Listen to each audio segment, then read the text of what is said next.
오늘 본문은요, 욥기입니다. 여러분들 욥기 다 읽어보셨죠? 파우스트, 이 이야기도 거의 비슷한 것 같아요. 여러 가지 이 책들이 이런 주제의 이야기들을 하고 있습니다. 이 욥기의 주인공은 욥이죠. 여러분, 욥 하면 생각나는 이미지, 어떤 단어들이 생각나십니까? 제가 찾아봤더니요, 욥기에 나오는 욥 하면 생각나는 게 무엇입니까? 그랬더니 선한 사람, 부자, 인내, 신앙, 이런 단어도 있었어요. 억울함. 어떤 사람은 이런 단어를 이야기하기도 했답니다. 성공. 욥기의 내용은 욥이 고난을 당한 이야기들을 써놓은 거죠. 그래서 많은 이들은 욥기를 읽으면서 자기를 거기다 대입을 시켜요. 욥이 힘들고 어려워하는, 고통스러워하는 그런 것들이 나에게도 있기 때문입니다. 왜 나에게 이런 일들이 벌어질까? 왜 내가 아파야 되나? 왜 나만 이렇게 힘들어야 되나? 왜 다른 가정들은 다 괜찮은 것 같은데 우리 가정만 왜 이러나? 나는 왜 남들처럼 돈이 없나? 이런 질문들에 대해 답을 찾아가게 해주는 말씀이 바로 욥기의 말씀입니다. 그런데요, 오늘은 그 욥기의 이 주제를 따라가는 것이 아니라 욥기에 나와 있는 가정에 대해서 말씀을 나눠보려고 합니다. 5월 가정의 달을 보내고 있지 않습니까? 그래서 우스에다 가장 훌륭하다고 평가되어지는 이 욥이라는 사람, 그리고 이 욥에 대한 욥이 있었던 가정, 이 가정에 대해서 함께 나누면서 어떻게 하면 우리가 욥처럼 훌륭한 사람이다, 행복한 가정을 일구며 그런 이야기들을 들을 수 있을까? 그렇게 한번 돌아보는 시간을 가져보려고 합니다. 먼저 욥에 대해서 살펴보겠습니다. 욥기에서 욥은 어떤 사람입니까? 1절에서 3절 말씀에 보면 이렇게 이야기를 하고 있습니다. 우스 땅에, 우스라고 하는 땅이 어디냐? 학자들도 잘 모른답니다. 왜냐하면 이 욥기가 굉장히 오래전에 쓰여진 책이고 이 글이 언제 쓰여진지도 정확히 알지 못하기 때문입니다. 그래서 우스라고 하면 팔레스틴 저 북쪽 어딘가가 아닌가 학자들은 그렇게 유추를 할 뿐입니다. 어쨌든 이 우스 땅에 욥이라 불리는 사람이 있었는데 그 사람은 어때요? 온전하고 정직하여 하나님을 경외하며 악에서 떠난 자더라. 이런 어떤 신앙의 모습을 가지고 있는 사람이 욥이었다라고 1절에서 이야기하면서 더 이야기를 하죠. 그에게 아들 7과 딸 3이 태어나니라. 그의 소유물은 양이 7,000마리요, 낙타가 3,000마리요, 소가 500결이요, 암나귀가 500마리요, 종도 많이 있었으니 이 사람은 동방 사람 중에 가장 훌륭한 자라. 그러니까 가정의 자녀들도 많았고, 그리고 이것저것 많다. 이걸 요즘 말로 하면은 몇 평짜리 아파트가 몇 채고, 원룸을 몇 개나 갖고 건물을 어디에 가지고 있고, 이런 얘기를 한참 하는 거죠. 이 말씀에서 구약에서의 축복 개념을 우리가 볼 수 있게 되는데요. 욥은 훌륭한 인격, 훌륭한 신앙을 가지고 있었다라고 이야기를 하면서 그것으로 인해 좋은 가정을 가지게 되었다라고 연결 짓는 것입니다. 여러분, 왜 좋은 가정이면 알 수 있습니까? 아들 7이 이를 상징하는 것입니다. 여러분, 그때 당시는 아들이 많은 것이 굉장히 복이었습니다. 근데 아들이 많은 숫자가 얼마예요? 7이에요. 이스라엘 백성들은 숫자에도 의미가 있었는데 그 사람들은 7이라고 하면 완전의 숫자를 뜻합니다.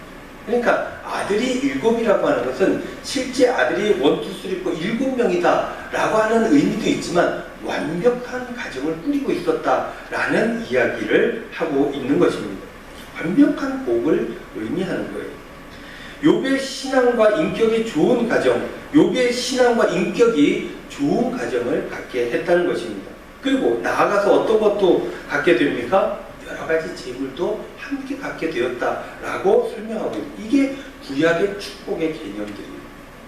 어쨌든 욥은 어떤 사람입니까? 평면적으로 오늘 이 말씀 속에 3가지를 알 수 있습니다. 첫째, 욥은 매우 신앙적인 사람이었다. 둘째, 욥은 좋은 가정이 있었다. 셋째, 욥은 부자였다.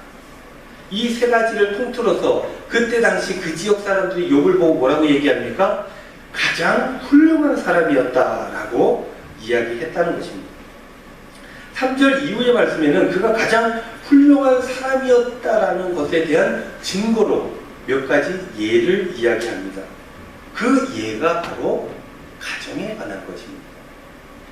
4절 말씀, 그의 아들들이 자기 생일에 각각 자기의 집에서 잔치를 베풀고 그의 누이 3명도 청하여 함께 먹고 마시더라. 욥이 가장 훌륭하고 복받은 사람이다.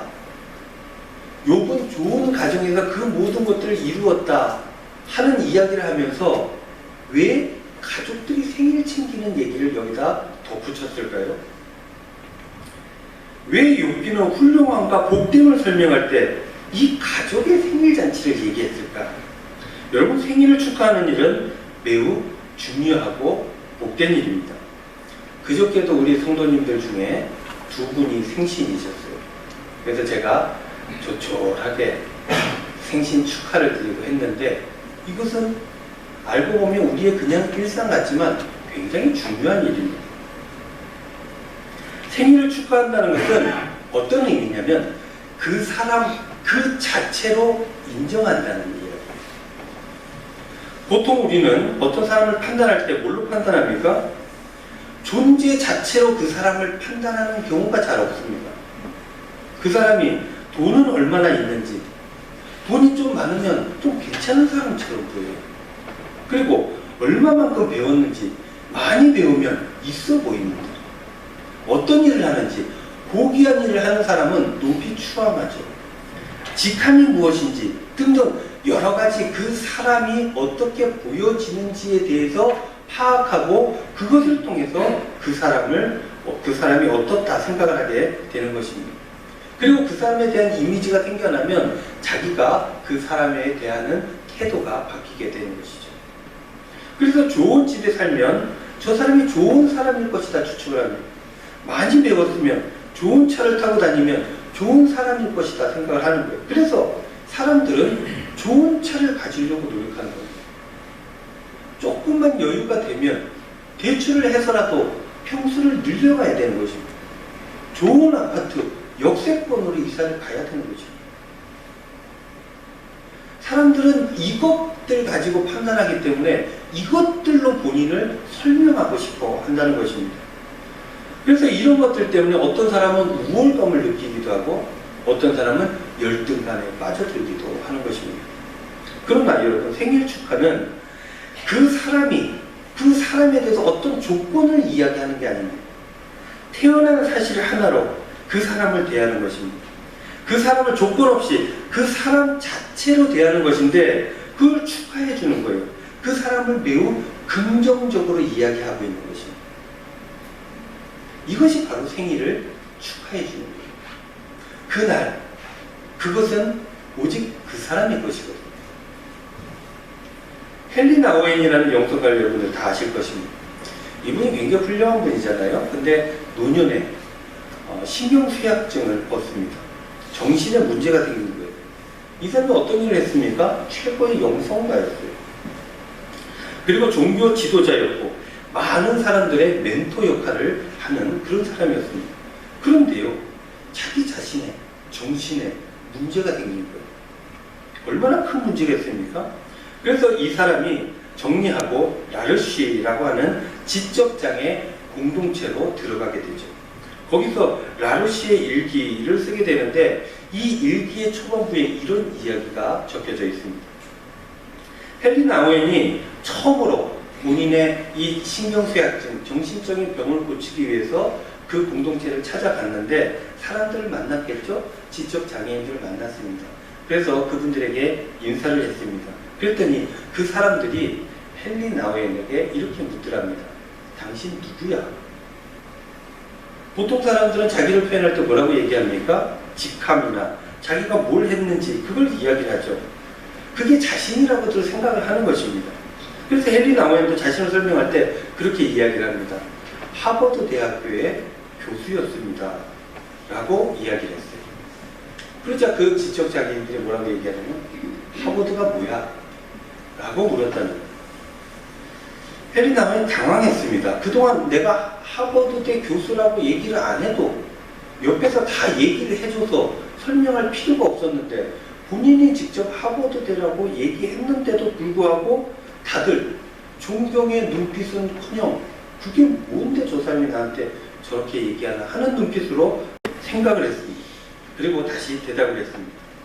대학이라고 하는 곳은요, 공부하고 싶은 사람들이 모이는 곳이에요. 그래서 공부를 하는 곳인데 그 중에 하버드 대학교는 이 세상에서 최고의 대학교입니다. 나는 그곳에서 최고의 학생들을 가르쳤던 교수였습니다. 라고 말했습니다. 그러자 이 지적 장애인들이 왜 사람들이 공부를 하고 싶어요? 라고 물었다는 거예요.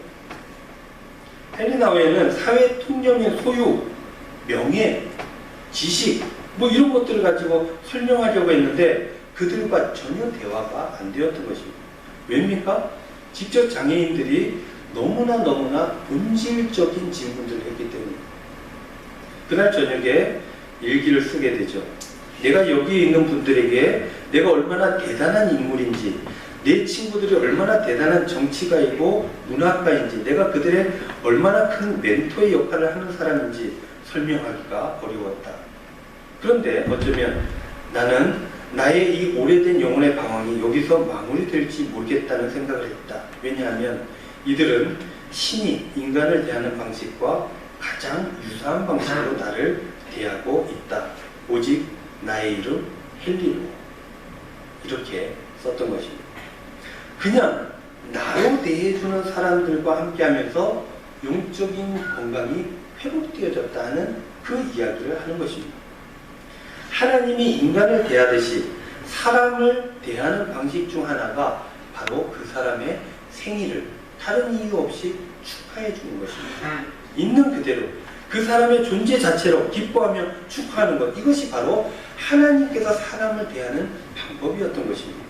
그러니까 욥의 가족은 하나님 앞에서 그 존재 자체를 존중받는, 그리고 또 존중하는 매우 건강하고 복된 삶을 살아가고 있다라고 욥은 지금 이렇게 표현하고 있는 것입니다. 또 욥은 어떤 사람입니까? 5절 말씀.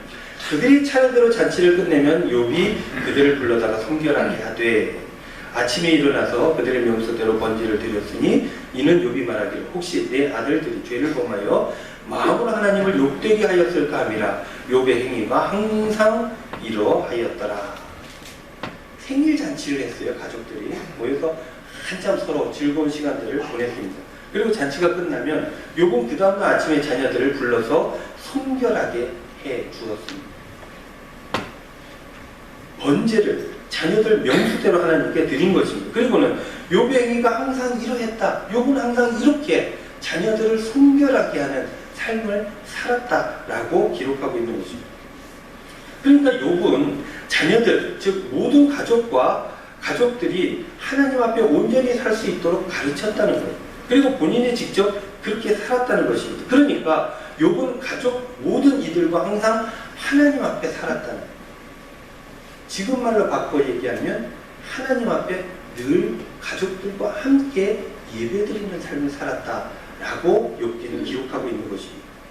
예배하는 삶, 하나님 앞에서 살아가는 삶, 이러한 삶을 살아가니까 삶의 모습이 아름다웠다는 거예요. 하나님 앞에서 조심하면서 온전한 가치를 바라보면서 하나님 뜻대로 하나님 앞에 예배드리면서 그렇게 살아가는 삶이 아름다웠고, 그래서 사람들은 그런 삶을 보면서 욥은 동방에서 가장 훌륭한 사람이다라고 모두들 이야기했다는 것입니다. 여러분, 가장 훌륭한 삶이 무엇입니까? 욥기를 통해서 알아보면 하나님을 첫째 경외하는 것이고, 둘째 그 하나님의 경외함이 가정에서 나타나는 것입니다. 가족들이 모두 함께 하나님 앞에 예배하는 것이다 라고 우리는 볼 수 있는 것입니다. 그러니까 오늘 말씀을 통해서 우리가 볼 수 있는 것은 행복이라는 것, 가장 복된 삶이라고 하는 것은 이 가정이라고 하는 것과 불가분의 관계가 있다는 것이에요. 가정이 행복하지 않고 온전한 행복은 없다는 것입니다. 그런데 그 중요한 가정이 행복하려면 어떻게 해야 됩니까? 하나님을 경외해야 됩니다. 내 뜻대로, 내 마음대로, 내 가정을 그렇게 운영해서는 안 된다는 거예요. 어떻게 해요? 하나님을 경외함으로 가정을 잘 운영해야 된다는 것입니다. 한 걸음 더 나아가서 그 가정이 하나님을 온전히 경외하려면 가족이 함께 모여서 하나님 앞에 예배드려야 한다는 것입니다. 하나님 앞에 가족이 모여서 예배드린다는 것은 공식적으로 이 가정의 주인은 하나님이시다라는 것을 모두에게 보여주는 행위입니다. 아버지도 어머니도 어떤 가정에 본의 있는 사람도 하나님의 권위 앞에서는 순복해야 되는 것이, 그것이 우리가 사는 길이고 그것이 우리가 가장 행복하고 복된 길이다 라는 것들을 보여주는 게 가정 안에서의 예배입니다. 여러분은 어떻습니까? 여러분들의 행복한 삶을 위해서 잘 하고 계십니까? 여러분은 가정이 하나님 앞에 예배하는 삶을 잘 살아가고 계십니까? 자녀들이 예배함으로 하나님 앞에 살아가도록 여러분들이 최선을 다해 가르치고 계십니까? 여러분들이 예배함으로 내가 가장 중요하게 생각하는 것, 그리고 가장 복된 삶을 위해서 무엇이 가장 먼저 되어야 되는지 사람들에게, 우리 가족들에게 보여주고 있습니다. 자녀들은요, 부모의 말을 통해서 배우는 것 같지만 사실 그렇지 않습니다. 행동으로 배웁니다. 부모가 무엇을 하는지 자녀들이 다 보고 있다는 거예요.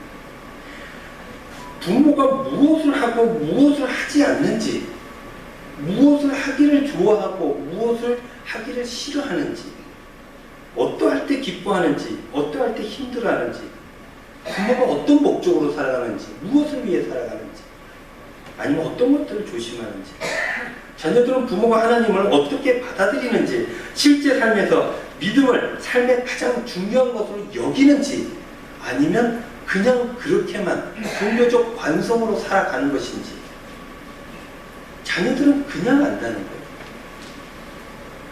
왜냐하면 이 가족은 너무나 가까운 사이예요. 그래서 그 사이에는 가식이 있을 수가 없습니다. 외부인들, 다른 이들과 만날 때는 옷 좀 깔끔하게 입고 말 좀 고상하게 하고 편안하게 웃고 그렇게 하면 좋은 사람인 줄 알아요. 저 사람이 좋은 의미로 아름답게 살아가는 줄 압니다. 그러나 가족들은 그렇지 않아요. 있는 그대로를 보게 되는 것입니다. 여과 없이 다 보여주기 때문에 가족이, 부모가 무엇을 위해서 살아가는, 진정 신앙을 가지고 하나님이 가장 중요하다고 여기고 살아가는지, 아니면 그냥 그렇게 덮어쓰고 살아가는지 그냥 안다는 것입니다. 부모가 예배 잘 드려야 된다, 자녀에게 아무리 얘기해봐야 소용없습니다. 부모가 예배를 잘 드리지 않는다면 말이에요. 영과 진리로 온전하게, 거룩하게, 정성스럽게 예배를 드려야 한다, 아무리 말해봐야 소용이 없습니다.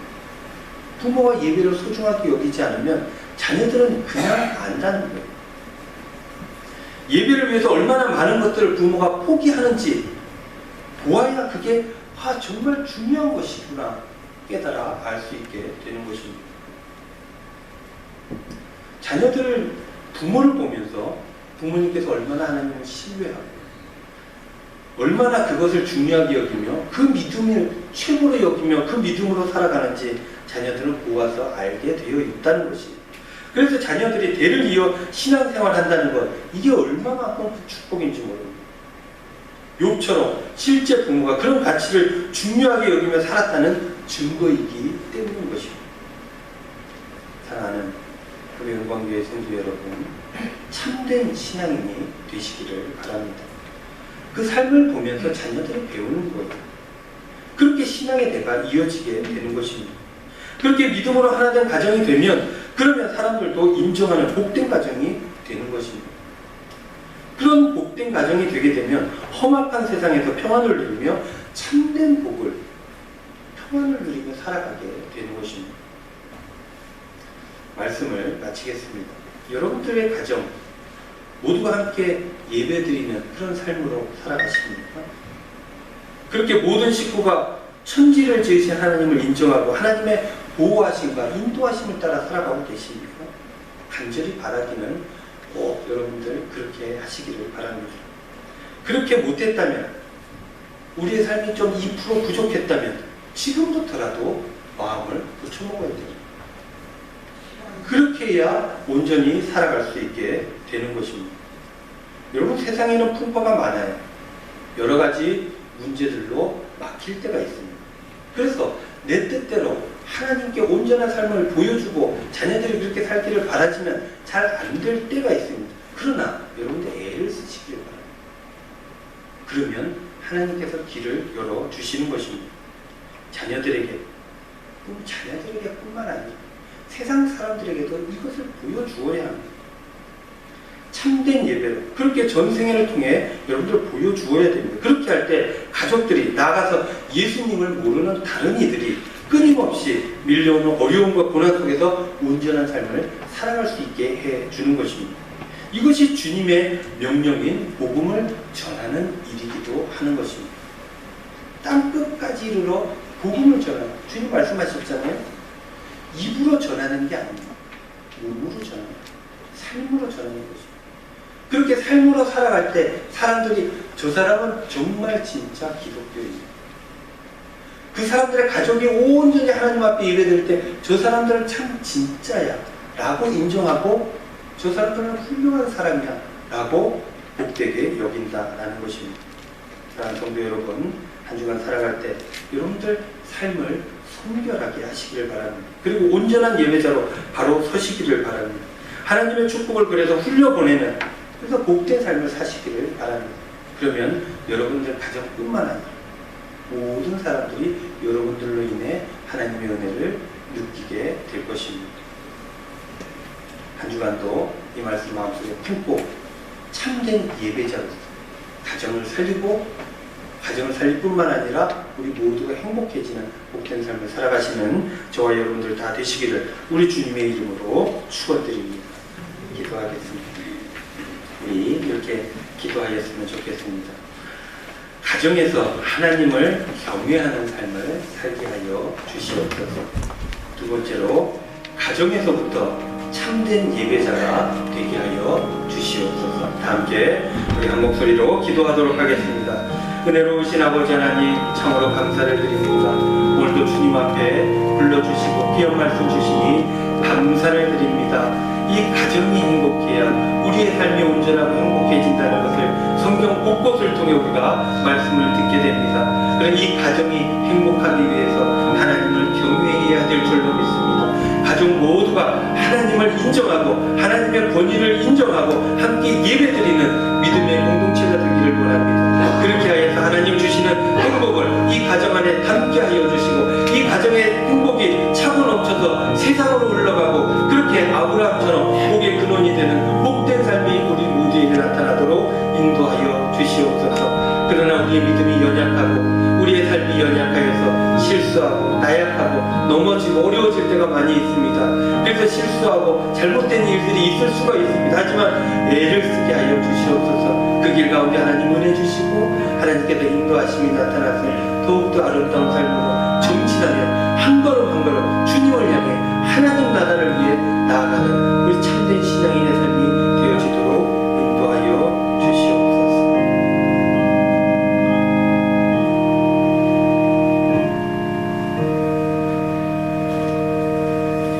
은혜로우신 아버지 하나님, 참으로 감사합니다. 오늘도 주님 전으로 불러주시고 귀한 말씀 주시니 감사를 드립니다. 하나님께서 우리들에게 원하시는 것, 우리가 행복하게 사는 것인 줄로 믿습니다. 이 행복을 위해서 가정을 하나님 앞에 온전히 세워갈 수 있는 지혜와 믿음을 더하여 주시고 온 가족과 함께 하나님을 섬기며 하나님의 권위를 인정하며 예배드리는 예배자들이 다 되어질 수 있도록 인도하여 주옵소서. 그래서 세상으로 이 복을 흘려보내며 하나님께 영광 돌리는 복된 주의 제자들 다 되도록 축복하여 주시옵소서. 감사드리며 예수님의 이름으로 기도하옵나이다. 아멘.